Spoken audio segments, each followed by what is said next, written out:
여러분 2월 말이에요 벌써. 그렇죠? 2월 마지막 주가 다가오면 저는 긴장이 되는데, 특별히 올해는 뭐 슈퍼볼 게임 본다, 올림픽 본다, 막 이렇게 막 그냥 들떠 있다가 열광하다가 올림픽 끝날 때, 오늘 올림픽 끝나는 날이잖아요. 그러니까 이제 와서 어떻게 하지? 벌써 2월이 다 지나갔네. 아마 그런 마음들이 있으실지 모르겠습니다. 올림픽을 보면서 여러 가지 생각들이 많이 있었는데요. 특별히 저는 1988년도 서울에서 열렸던 올림픽과 2018년도 올해 강원도 평창과 강릉에서 열리고 있는 올림픽을 보면서 30년의 세월 간격 속에서 얼마나 많은 것들이 바뀌고 달라졌는지에 대해서 좀 생각해 볼 수 있었습니다. 30년 전 제가 고등학생 때 저희 동네에서 열렸던 올림픽은요, 국가가 중심이었어요. 국가, 뭐 나라, 공동체, 뭐 이래서 하나 돼야 된다, 뭐 이런 것들이 굉장히 중요한 이슈였다고 느껴지고요. 그에 비해서 30년 후 이번에 열린 올림픽은 훨씬 더 개인이 중심이 된, 우리도 중요하지만 나도 중요해, 개인의 역할이 얼마나 중요한가 하는 것들을 또 보여주고 있는, 좀 더 달라진 것을 추구하고 있는 그런 모습을 봅니다. 여자 컬링 경기 보셨어요? 대한민국 여자 컬링 팀이 얼마나 잘하는지요. 비록 어제 금메달은 놓쳤지만 이번 올림픽의 특징이 금메달만 좋으냐 이거예요. 금메달을 따야만 맛이냐. 옛날에는 무조건 금메달 따야 좋은 거였어요. 그러나 이제는 금메달보다 더 중요한 게 한 사람 한 사람, 그 올림픽에 참여하는 선수들과 그 사람들의 이야기, 그들의 스토리. 정말 감동적인 스토리가 없는 선수가 한 명도 없더라고요. 다 그 속에 스토리가 있고 그들 한 사람 한 사람의 스토리가 얼마나 중요한지를 느끼게 됩니다. 그 김은정 선수, 우리 대한민국 여자 컬링 팀의 주장인 그 김은정 선수, 안경 선배라고 불리는데요.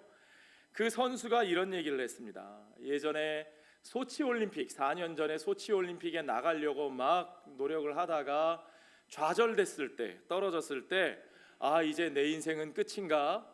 이 컬링을 그만두어야 하나 보다, 그런 생각을 했다는 거예요. 그러다가 거기에서부터 어떻게 회복됐는지를 얘기하는데 이런 얘기를 합니다. 제 인생에서 컬링이 정말 중요하지만 결국 중요한 것은 김은정이잖아요. 결국 김은정이 중요한 거잖아요. 김은정이 멋져야 컬링도 잘할 수 있다는 걸 알았어요. 김은정, 나 자신이 멋진 사람이 되는 게 더 중요하다는 거예요. 내 인생이 멋진 인생이 되는 게 중요하다는 거예요.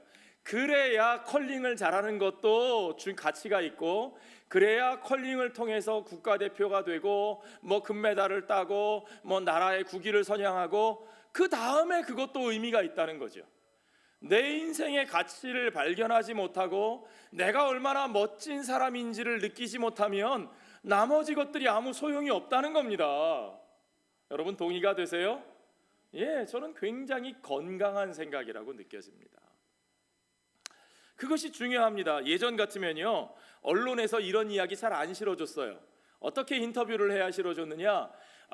제 자신이 힘들고 어려웠지만 국가를 위해서, 조국과 민족을 위해서 모든 것 희생하고 열심히 했습니다. 뭐 이런, 그런 얘기만 사람들이 감동을 받고 그런 얘기만 대단하다고 생각했죠.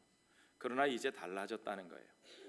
제가 오늘 아침에요, 죄송합니다, 이 주일날 아침에 목사가 너무 궁금해가지고 올림픽 폐회식 하는 걸 조금 보다 왔거든요. 아침에 폐회식 하는 걸 보는데 아주 인상 깊은 장면이 있었어요.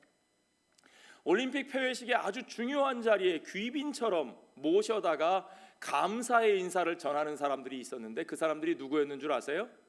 자원봉사자들입니다.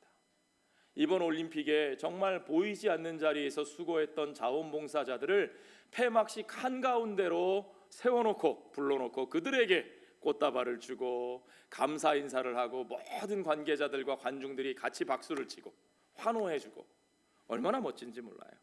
또 인상 깊은 순서가 있었는데 이제까지 이 올림픽을 하다가 또는 준비를 하다가 부상을 입고 또는 목숨을 잃기도 했던 희생된 선수들, 또 여러 가지 그동안의 사고와 여러 가지 일들을 통해서 어려움을 당했던 분들을 위해서 추모 공연도 하고, 거기서 뿐만 아니라 우리 조직위원장 이희범 조직위원장께서 굉장히 신실한 크리스찬인데, 그분이 연설을 하면서 그렇게 부상을 입고 사고를 당하고 어려움을 당하신 분들에게 사죄와 감사의 마음을 전한다고 그렇게 얘기하는 것을 보고 굉장히 저도 감동을 받았습니다.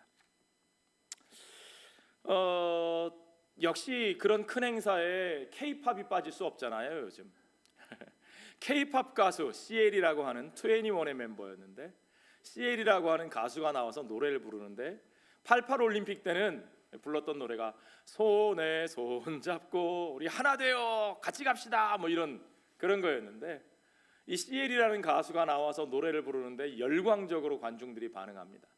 그 노래 제목과 가사가 뭐였는 줄 아세요? 내가 제일 잘 나가. 가수가 내가 제일 잘 나가 그러니까 관중들이 다 따라하는 거예요. 내가 제일 잘 나가. 막 서로 주고받으면서 내가 제일 잘 나가. 예전 같으면 올림픽에서 그런 멘트 나오지 않았습니다. 내가가 아니라 우리만 나와야 됐어요.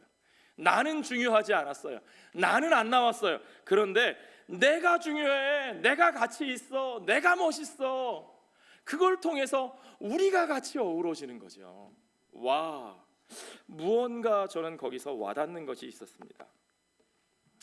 우리의 이야기를 위해서 나를 희생시키고 그저 희생된 나라고 하는 존재는 잊혀져 버려도 괜찮다고 생각하던 그런 시대, 우리가 그런 시대를 살아왔어요.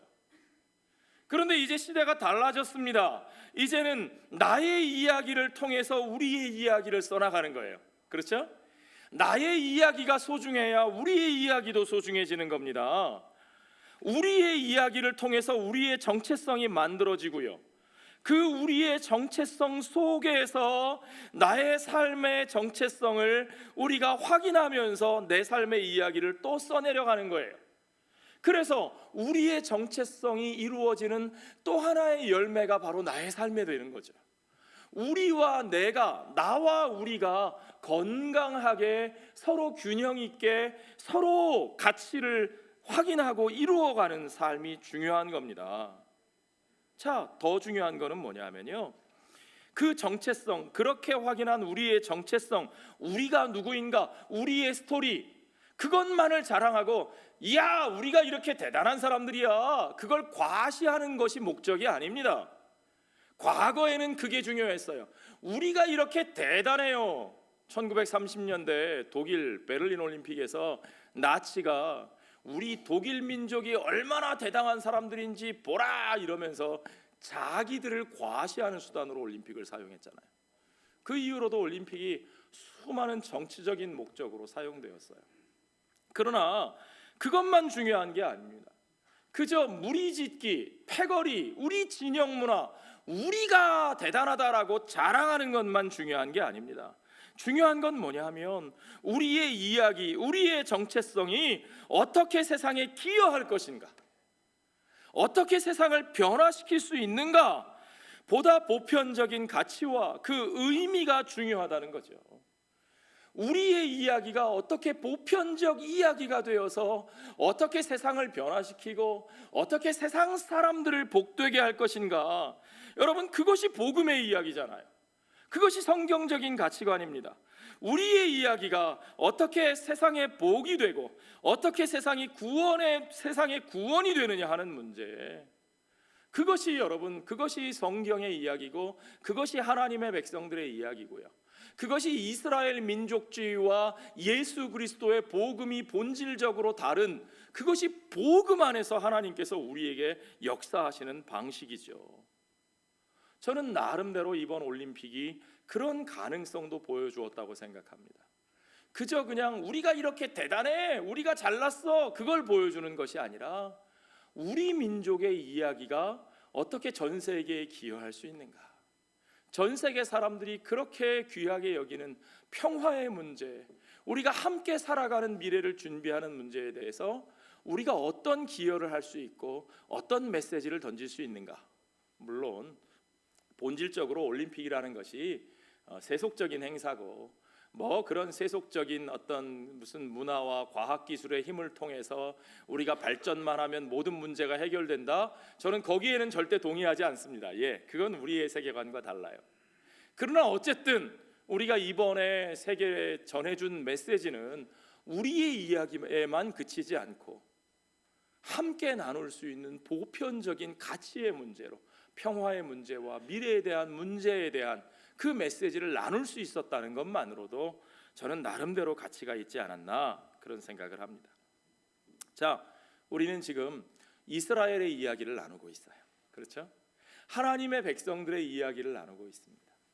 하나님의 백성들의 이야기가 어떻게 시작되었느냐? 스데반은 아브라함의 이야기에서부터 시작했습니다.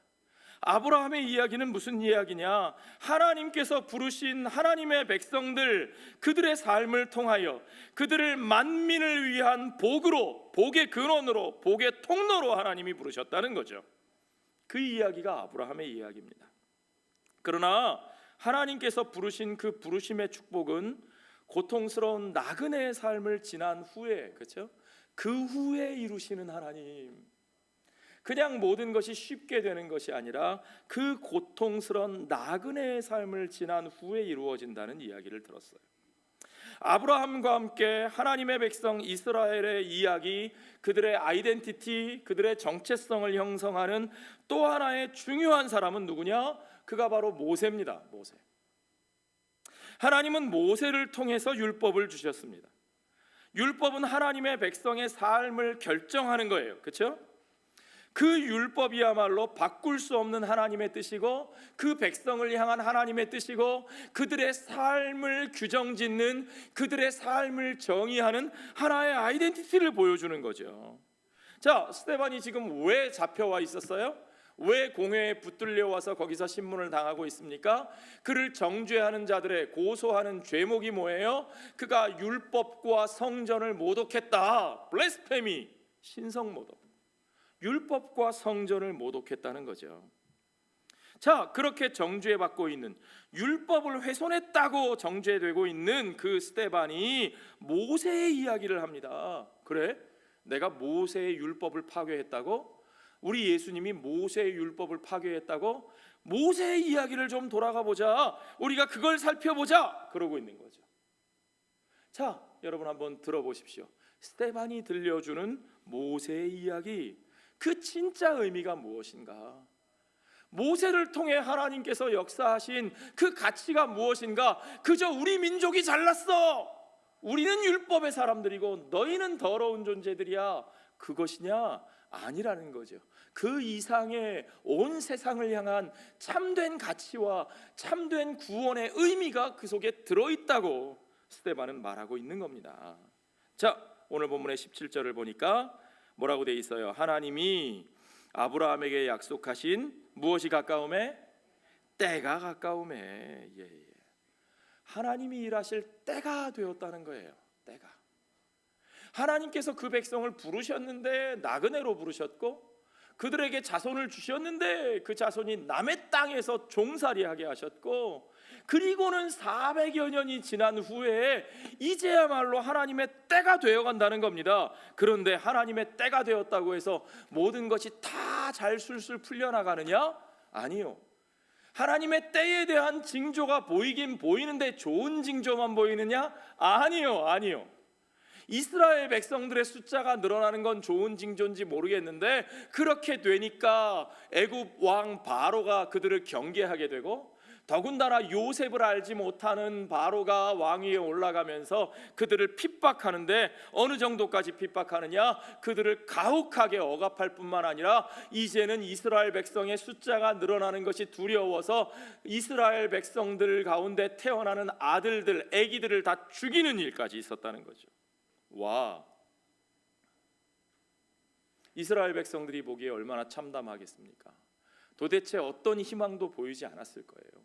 어떻게 되는 건가 도대체? 그 상황 자체만 보면 아무것도 보이지 않습니다. 오히려 이것은 하나님의 때가 아니라 우리가 망하는 때로 가는 것 아니냐, 구체적으로 눈에 보이기에는 그렇게 보일 수 있어요. 그러나 그 가운데서도 하나님은 누구를 준비하셨느냐? 그 속에서 모세를 준비하셨다. 하나님은 그 속에서 모세를 준비하시고, 그것도 어디서요? 애굽의 불의한 권력 한가운데서, 바로의 공주의 아들로 자라게 하신 그 모세를 통해서, 그 속에서 애굽의 모든 지혜를 다 배우게 하시고, 그 속에서 준비한 그 사람을 통해서 하나님의 역사를 이루고 계시다는 거죠. 여러분, 모세라는 사람을 보십시오. 참 와닿는 것이 뭐냐면, 그가 애굽의 특권자로 자랐고 애굽의 모든 지식을 배웠음에도 불구하고, 그러면서도 그는 그 형제 이스라엘 자손을 돌볼 생각을 잊어버리지 않았다라는 거예요. 자, 보십시오. 이 23절에 보니까 모세의 나이가 40이 되었다 그랬는데, 남자 나이 40이 참 중요한 것 같아요. 우리말 속담에도 남자가 40이 되면 자기 얼굴에 책임을 져야 된다 그러잖아요. 남자 나이 40이 참 중요한데, 여러모로 인생의 중요한 가치와 방향을 결정하는 때, 아니요. 사실은 결정하기에는 어쩌면 좀 늦었는지도 모르고 이미 어떤 그러한 확고한 삶의 어떤 실천을 해야 되는 때, 열매를 맺기 시작하는 때, 그런데 모세는 그때 어떤 생각이 났어요. 하나님께서 그의 마음에 무언가를 불러일으키셨어요. 23절에 뭐라고 되어 있느냐? 그 형제 이스라엘 자손을 돌볼 생각이 나더니 그랬어요. 이스라엘 동족들에 대한 생각이 났다는 거예요. 40년을 바로의 공주로 살았던 공주의 아들로 살았던 사람이에요. 왕족으로 살았어요. 애굽에 온갖 것을 다 가진 사람이었는데, 그런데 40세가 돼서 자기 동족들을 돌아볼 마음이 납니다. 이것이 저절로 됐을까요? 아니요. 그럴 리가 없습니다. 모세가 자기 집에서 자기 친부모 밑에서 자란 건 딱 3개월이에요. 3개월짜리 아기가 뭘 배웠겠어요? 물론 성경에 자세히 보면 하나님께서 역사하셔서 모세의 친어머니가 바로의 궁전에 모세의 유모로 들어가기는 하지만, 그렇다고 하더라도 생각해 보세요, 여러분. 우리 자녀들 생각해 보세요. 멀리 갈 것도 없어요. 우리 자녀들.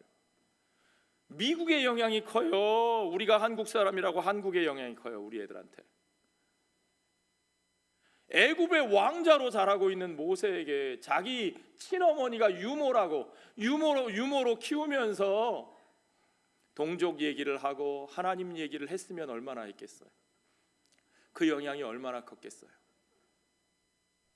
그러나 하나님께서는 그 가운데 하나님의 백성으로서의 정체성을 생각나게 하신다는 거예요, 여러분. 이것이 중요합니다. 우리가 생각하기엔 우리가 생각하면 비교도 안 되는 파워인데, 해봤자 안 될 것 같은데, 하나님이 역사하시면 그 정체성과 그 영향력이 지켜지는 것을 믿으시기 바랍니다. 여러분, 이건 굉장히 많이 공감하셔야 되는 얘기입니다. 그것이 우리에게 중요해요. 하나님의 백성의 삶에 중요합니다. 단순히 미국이냐 한국이냐 뭐 이런 식의 무슨 나라 국적 따지자는 얘기가 아니고요. 우리 아이들이 살아갈 세상, 그리고 우리가 그들을 키워내야 할 하나님 나라 백성의 정체성, 그 속에서 우리가 그 아이들을 어떻게 키우고 어떤 영향력을 주어야 하느냐가 중요하다는 거예요. 애굽은 그들이 살아가는 세상입니다. 우리가 그들에게 올바른 정체성과 올바른 영향력을 주지 않으면 그들이 어디에 속한 사람으로 살아갈지는 너무나 분명한 겁니다. 하나님께서 그 모세의 마음속에 한 사람의 원통함을 돌아보게 하셨다 그랬어요. 압제받는 자를 위하는 삶을 살게 하셨다 그랬어요. 이것이야말로 하나님의 백성들의 삶의 본질입니다. 율법이 하나님의 백성들을 규정하는 그들의 삶의 가장 중요한 모습이 바로 이거예요, 여러분. 한마디로 말하면 고아와 과부와 나그네를 돌보시는 가치, 그것이 하나님 나라의 가치고 그것이 하나님의 백성들의 삶의 모습이에요. 모세는 바로 그 가치를 위해서 원통함을 돌아보고, 한 사람의 원통함을 돌아보고 압제받는 자를 위하여 자신의 삶을 내던졌다는 거예요. 그들을 위한 삶을 시작했다는 거예요. 자신의 정체성을 깨닫는다는 것은 뭐냐 하면, 내가 무엇을 위해서, 어떤 가치를 위해서 내 삶을 던질 것인가를 결심하게 되는 겁니다. 여러분, 내가 무엇을 위해서 살고 있느냐, 내가 무엇을 위해 행동하고 누구를 위하여 내 삶을 헌신하고 있느냐 하는 그 모습을 통해서 결국은 내가 누구인가 하는 것이 그걸로 드러나는 거예요. 여러분, 우리가 하나님 나라의 백성이라면, 우리가 하나님께 속한 사람들이라면, 그러면 우리의 삶은 정말로 그 정체성을 드러내고 있는가? 우리가 하나님의 율법을 따라 사는 자라면, 우리는 하나님의 율법이 우리에게 가르쳐주는 그 가치의 지향성을 따라 그것을 우리의 삶 속에 드러내고 있는가 중요한 거예요. 고아와 과부와 나그네를 돌보는 삶, 한 사람의 원통함을 그저 그냥 무시하지 않는 삶, 압제받는 자들의 아픔에 눈 감지 않는 삶, 억울하게 피 흘리는 사람들의 호소에 귀 막지 않는 삶,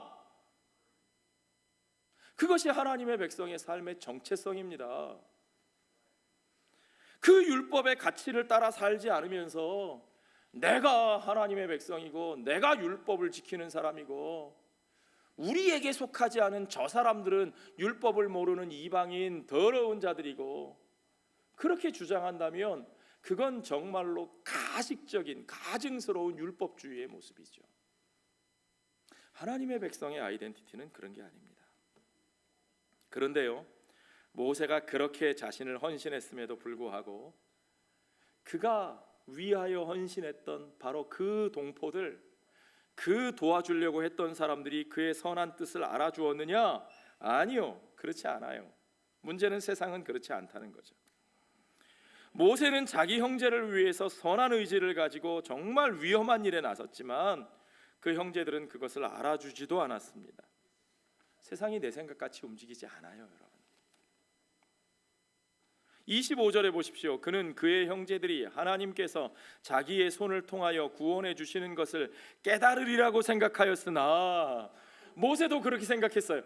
내가 이렇게 나서면 저들도 그걸 알겠지? 거기에 합당한 대우를 내게 해주겠지? 아니요, 천만에요. 하나님의 백성들은 그런 대우를 받지 못합니다. 그들이 깨닫지도 못하더라, 알지도 못했다는 거예요. 모세의 선한 의도는 어쩌면 처참하게 실패한 것처럼 보입니다. 그는 거절당한 사람이었습니다. 그러나 스데반이 강조하려는 것은 오히려 바로 여기서부터 시작돼요. 여기 실패가 아니라 여기서부터 중요한 게 시작되는 겁니다. 하나님이 자기 백성을 구하기 위해 보내신 사람, 그렇죠? 보세요. 하나님이 그의 백성을 구원하기 위해서 보내신 한 사람이 있다. 지금 그 사람의 얘기를 하는 거잖아요. 그 사람이 자신이 구원해야 할 바로 그 백성에게 찾아갔는데, 그 백성을 위하여 헌신하였는데, 그런데 그 백성들은 어떻게 했다? 그를 거부했다. 스데반이 들려주는 이야기는 바로 이 이야기입니다. 모세가 그들에게 호소했어요. 도대체 왜 형제들끼리 서로 해치느냐? 질책하고 어떻게든 그들을 화해시키려고 했습니다. 그랬더니 그 동포가, 그 히브리 사람이 뭐라 그래요? 누가 당신을 우리의 재판장으로 세웠느냐? 관리로 세웠느냐? 스데반이 이 이야기를 전하는 의도가 아주 분명합니다. 이 장면에서 스데반이 우리에게 보여주는 것은 누구의 모습입니까? 그건 모세의 모습뿐만 아니라 그건 분명히 우리 주 예수 그리스도의 모습입니다. 요한복음 1장 10절로 11절에 보면 세상이 그로 말미암아 지은 바 되었으되 세상이 그를 알지 못하였고 자기 땅에 오매 자기 백성이 영접하지 아니하였다고 그렇게 말씀하셨습니다. 그가 유대인의 왕으로, 아니 온 세상 모든 사람들의, 하나님의 백성들의 왕으로 그가 오셨지만, 그러나 그 유대인들은 이방인이 그의 십자가의 명패로 붙여진 유대인의 왕이라고 하는 말에 반발해서 자칭 유대인의 왕이라고 써라. 무슨 말이냐면 그는 절대로 우리의 왕이 아니다 라고 부정한 거죠. 참되신 하나님의 백성들의 왕이 자기 땅에 오셨건만, 자기 백성에게 오셨건만, 이방인들은 그를 유대인의 왕이라 칭하였지만 스스로 하나님의 백성이라 칭하였던 그 유대인들은 자칭 유대인의 왕이라, 그는 우리의 왕이 절대로 아니다 라고 부정했다는 겁니다. 누가복음 12장에 보면 예수님이 아주 역설적인 이야기를 하시는데, 예수님 찾아와 가지고 우리 형더러 아버지의 유산을 나와 좀 나눠 가지게 하십시오 라고 요청하는 그 유대인에게 예수님 뭐라 그러시느냐? 누가 나를 너희의 재산 나누는 자로 세웠느냐? 도대체 너희가 나를 누구라고 생각하는 거냐? 내가 이 땅에 하나님 나라의 왕으로 왔는데 너희가 나에게 기대하는 것은 도대체 무엇이냐? 저는 예수님이 분명히 이 모세가 당한 이 일, 모세가 들었던 이 말, 이 출애굽기의 이 말을 염두에 두고 분명히 그 말씀을 하셨다고 생각이 듭니다. 거절당한 모세의 모습, 거절당한 자기 백성의 구원자. 그러나 하나님은요, 그 거절당한 모세의 삶을 통해서 역사하셨고요, 또 하나님은요, 우리 가운데 오신 모세와 같은 한 선지자를 통해서 그 거절받은 하나님의 백성들의 왕, 그 백성들에게 거부당하신 그 하나님의 아들을 통하여 그 구원의 참된 역사를 분명하게 성취하시는 것을 우리에게 보여주시는 것을 믿으시기 바랍니다. 자기가 히브리인들을 위하여 애굽 사람을 죽인 사실이 다 알려졌어요. 네가 어제 죽인 그 애굽 사람처럼 나도 죽이려고 하느냐? 그 얘기를 듣자마자 모세가 도망가요. 왜요? 그 사람이 무서워서요? 아니에요. 내가 히브리 사람을 위해서 애굽 사람을 죽인 것이 이미 다 알려져 있구나. 큰일 났어요. 이건 정치범이 되는 거예요. 그 길로 모세는 모든 특권을 내려놓고 미디안 광야로 도망갑니다. 이거 보세요. 하나님은 또다시 그가 불러 그의 일을 위하여 쓰기 원하시는 그의 사람을 다시 어디로 보내시느냐? 나그네 된 곳으로, 남의 땅으로. 하나님은 그를 쓰시기 전에 그를 나그네가 되게 하셔요. 기가 막힌 얘기입니다. 29절에 보십시오. 모세가 이 말 때문에 도주하여 미디안 땅에서 나그네 되어 거기서 아들들을 낳으니라. 영어 성경엔 이렇게 표현되어 있습니다. Where he settled as a foreigner, 외국인으로. 하나님은 그의 백성을 불러 쓰실 때에 그들을 외국인으로 살게 하셔요. 아멘. 하나님이 저와 여러분의 이민자 된 삶, 나그네 된 삶을 쓰실 줄로 믿습니다. 하나님이 반드시 그렇게 하셔요. 하나님은 그의 백성들을 자기가 터잡은 땅에서 기득권을 가지고 터줏대감 노릇을 하면서 갑질하는 삶 가운데 쓰지 않으셔요. 하나님은 우리에게 그런 삶을 바라지 않으셔요. 하나님은 그의 사람들을 나그네로, 외국인으로 살게 하시면서 그 가운데서 하나님의 뜻이 이루어지게 하시는 하나님이신 것을 우리가 알아야 합니다. 하나님은 거기서 모세를 몇 살까지요? 80살까지요. 40세에 모세가 애굽을 도망쳐 나왔는데 40년이 지난 후에야 다시 부르셔요. 그러니까 80세가 됐어요. 그때까지 뭐 했어요? 미디안 땅에서 장인의 양을 치는 목자로, 자기 양을 치는 게 아니에요. 미디안 제사장이었던 자기 장인 이드로의 양을 치는, 남의 양을 치는 목자로 살게 하시다가 그제서야 그 모세를 다시 부르십니다. 모세는 그 나그네로 살던 이방의 땅에서 그 영광의 하나님, 아브라함의 하나님, 이삭의 하나님, 야곱의 하나님을 다시 만나게 됩니다. 그런데 그 하나님이 모세에게 자신을 아주 새로운 방식으로 계시하셨어요. 30절에 보십시오. 40년이 참에 여러분 이때까지 기다리실 수 있으세요? 어떤 분은 그러시더라고요. 아이, 그때하고 지금하고 같아요. 그때는 사람들의 수명이 길었잖아요. 모세도 120세까지 살았잖아요. 그러니까 그렇죠. 자, 그러면 그걸 요즘 수명으로 한번 환산해 볼까요? 요즘 한 우리가 80세, 90세 산다고 치고, 그러면 120에 80이면 3분의 2가 지나간 인생입니다. 여러분 인생의 3분의 2가 지나갔을 때 하나님이 여러분을 새롭게 부르신다고 생각하십시오. 그때까지 하나님이 여러분을 남의 땅에 남의 양을 치는 자로 처박아 두셨다고 생각해 보십시오. 여러분 어떻겠습니까? 40년이 참에 천사가 시내산 광야 가시나무 떨기 불꽃 가운데서 그에게 보이거늘. 시내산 광야 가시나무 떨기 불꽃 가운데서 하나님이 모세를 만나 주시는 그 이야기, 이거 어디 나옵니까? 출애굽기 3장에 나오죠. 출애굽기 3장 14절 15절에 보면 이 장면을 통해서 하나님이 분명하게 주시는 메시지가 있어요. 14절부터 제가 읽어볼게요. 하나님이 모세에게 이르시되 나는 스스로 있는 자이니라. 스스로 있는 자니라. 하나님이 모세에게 보여주신 게 뭐예요? 가시나무 떨기에 불이 붙었어요. 그런데 놀라운 것은 불 붙은 가시나무가 타서 사그라져야 정상인데 사그라지지 않습니다. 가시나무라니까요, 여러분. 가시나무는 대부분 다 가지가 가늘어요. 무슨 아름드리 통나무가 아니에요. 그래서 웬만큼 불 붙어서는 사그라들지 않고 오랫동안 버티고 있는 나무가 아니에요.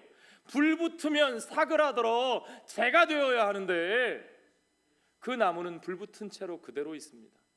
모세가 신기하여서 가까이 가니까 그곳에서 하나님이 그에게 말씀하시면서 자기 자신을 스스로 소개하시는데 나는 스스로 있는 자라.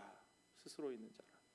저 불이 가시나무의 에너지를 빌어서 타고 있는 것이 아니라 스스로 존재하시는 하나님처럼 스스로 타고 있는 것을 보여주시면서 나는 스스로 있는 자라. I am who I am. 나는 무엇에 의존하여 존재하는 자가 아니라 나는 나 스스로 있는 자. 나는 나다. 나는 나다. 그 하나님이 모세에게 말씀하시되 너는 이스라엘 자손에게 이같이 이르기를 스스로 있는 자가 나를 너희에게 보내셨다 하라. 하나님이 또 모세에게 이르시되 너는 이스라엘 자손에게 이같이 이르기를 너희 조상의 하나님 여호와 곧 아브라함의 하나님, 이삭의 하나님, 야곱의 하나님께서 나를 너희에게 보내셨다 하라. 이는 나의 영원한 이름이요 대대로 기억할 나의 칭호니라. 하나님의 영원한 이름이 무엇이냐? 여호와.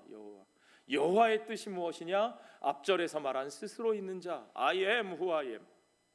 그 스스로 있는 하나님이 아브라함과 언약을 맺으실 때 어떻게 언약을 맺으셨느냐?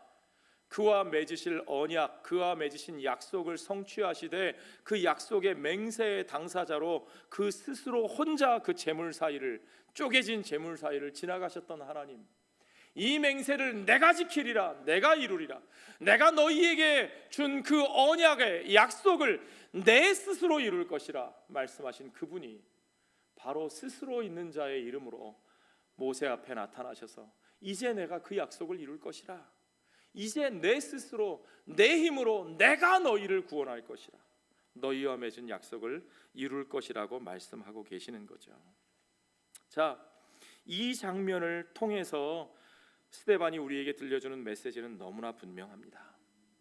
그 모든 구원의 역사는 하나님이 스스로 하나님의 방식으로 이루신다는 거예요. 하나님이 아브라함을 쓰시고 하나님이 모세를 쓰시고 하나님이 이스라엘을 쓰시지만 하나님이 아브라함에게, 모세에게, 이스라엘 백성들에게 의존하시는 하나님이 아니세요. 하나님이 스스로 이루십니다. 하나님의 방식대로 이루어집니다. 그들이 가지고 있는 고정관념을 따라 이루어지는 게 아니에요. 그들이 자랑하고 있는 그들의 파워, 그들의 힘, 그들의 머릿수, 그들이 자랑하는 성전의 권세, 그걸 통해서 이루어지는 게 아닙니다. 오직 그분의 힘으로, 그분의 약속을 따라, 그분의 방식으로 이루어지는데 그것이 누구 안에서 이루어지느냐? 그것이 바로 예수 그리스도 안에서 이루어지는 것을 믿으시기 바랍니다. 하나님의 구원, 하나님의 방식으로 예수 그리스도 안에, 예수 그리스도 안에서 그 예수 그리스도의 십자가와 부활을 통해서 우리에게 주시는 그 하나님의 신실하심, 그 하나님의 놀라운 사랑, 그것이 우리가 상상할 수도 없었던, 이스라엘 백성들이 헤아리지도 못했던 참 하나님의 이야기의 진짜 메시지라는 거예요. 그것이 예수님 안에서, 그것이 예수님을 통해서 그들이 알게 된 하나님, 그들 앞에 선포되고 있는 하나님, 진짜 하나님의 역사로 선포되고 있는 겁니다. 그 하나님이 누구냐? 그 하나님이 바로 새로운 하나님이 아니라 너희 조상 때부터 우리 조상들을 통해 약속하셨던 바로 그 하나님이다. 그 하나님이 아브라함과 이삭과 야곱의 하나님이시고, 그 하나님이 모세에게 드러내신 스스로 계신 자 여호와의 이름을 알려주신 바로 여호와 하나님이시라는 거죠. 여기서 스데반은 전혀 모세를 폄하하지 않습니다. 그들은 스데반이 모세의 율법을 폄하한다고 비난했지만, 아니요, 스데반은 지금 모세가 중요하지 않다는 게 아니에요. 모세가 중요하다는 거예요. 모세가 정말로 하나님이 예비하셨고, 정말로 하나님이 준비하셨고, 정말로 하나님이 쓰신 사람이라는 거예요. 모세를 통해서 드러난 그 하나님이 진짜 하나님이시고, 그 하나님이 우리 주 예수 그리스도 안에서 그의 약속하신 대로 그 역사를 이루셨다는 겁니다. 모세는 그 자신이 하나님의 소명을 바로 알았고, 불타는 떨기나무에서 아주 드라마틱하게 그 부르심을 받았습니다. 그때 그 환상은 성전보다 훨씬 더 오래된, 지금 그 성전의 권세를 잡았다고 자랑하고 있는 거기 있는 그 사람들의 권세보다도 훨씬 더 오래된 그 거룩한 땅에 대한 새로운 인식을 그들에게 깨닫게 하는 겁니다. 자, 그 다음에 나오는 얘기가 뭐예요? 33절에 보십시오. 주께서 이르시되 내 발의 신을 벗으라. 내가 서 있는 곳은 어떤 땅이니라? 거룩한 땅이니라. 모세가 지금 어느 땅에 서 있어요? 예루살렘에 서 있어요? 아니에요. 모세는 지금 미디안 땅에 서 있어요. 미디안 땅은 이방 땅입니다. 거기서 모세는 자기 땅을 가지고 있지 않고 이방 땅에서 남의 양을 치는 종살이하고 있다니까요. 사실 말이 사위지. 대릴사위가 어떤 신세인지 우리 한국 사람들은 잘 알잖아요. 그 종이에요, 종. 그런데 모세가 서 있는 그 미디안 땅, 거기를 일컬어 하나님은 거룩한 땅이라 그러고 계셔요. 왜 그곳이 거룩한 땅이냐? 그곳에서 그를 부르신 하나님이 거룩하시고, 그 거룩하신 하나님의 임재가 그 앞에 이루어졌고, 그리고 그 하나님께서 모세에게 주신 소명이, 그 사명이, 그 미션이 거룩한 거예요. 그 미션이 무엇이냐? 오늘 본문의 마지막 절이 바로 그겁니다.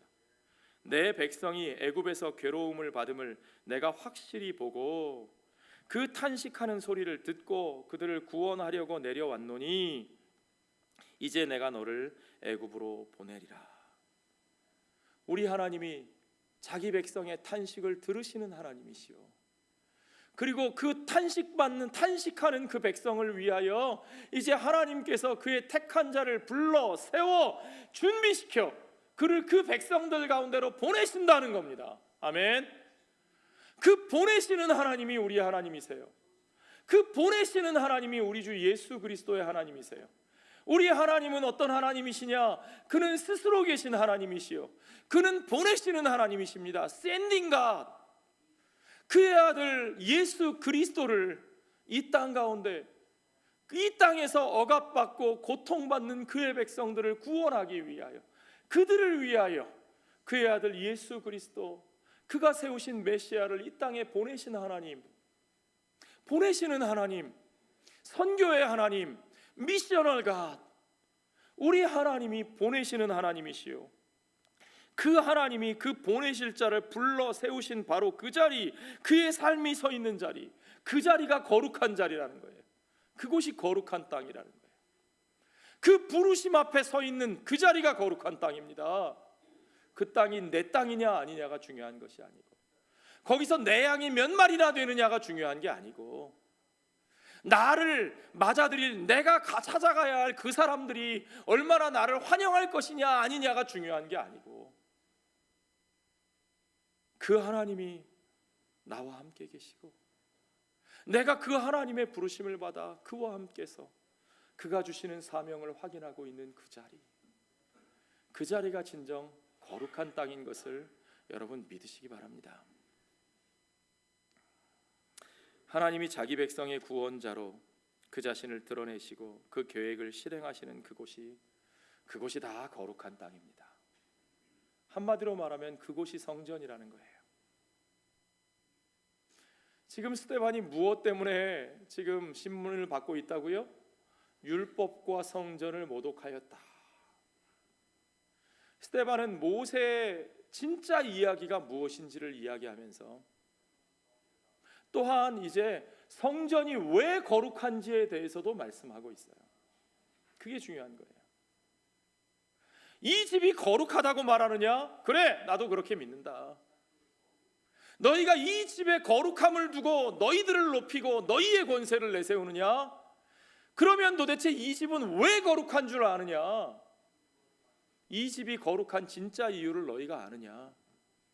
그 하나님이, 자기 백성들의 고통을 들으시는 하나님이 그들을 구원하시기 위해서 이 세상 가운데, 이 세상을 버리지 아니하시고 이 세상을 포기하지 아니하시고 이 세상 가운데 친히 임마누엘로 찾아오셔서 그가 그의 아들 예수 그리스도를 보내주셔서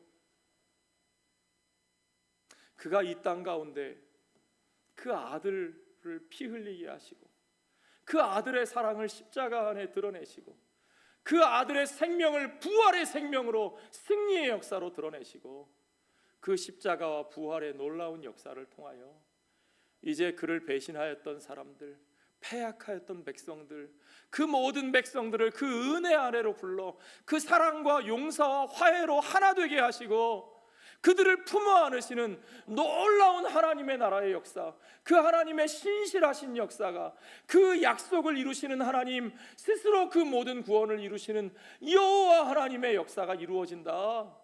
그 놀라운 역사가 그 부르시고 보내신 자를 통해서 그 미션이 이루어지는 곳이기에, 그 곳이기에 이 땅이 거룩하고 이 성전이 거룩한 것이다.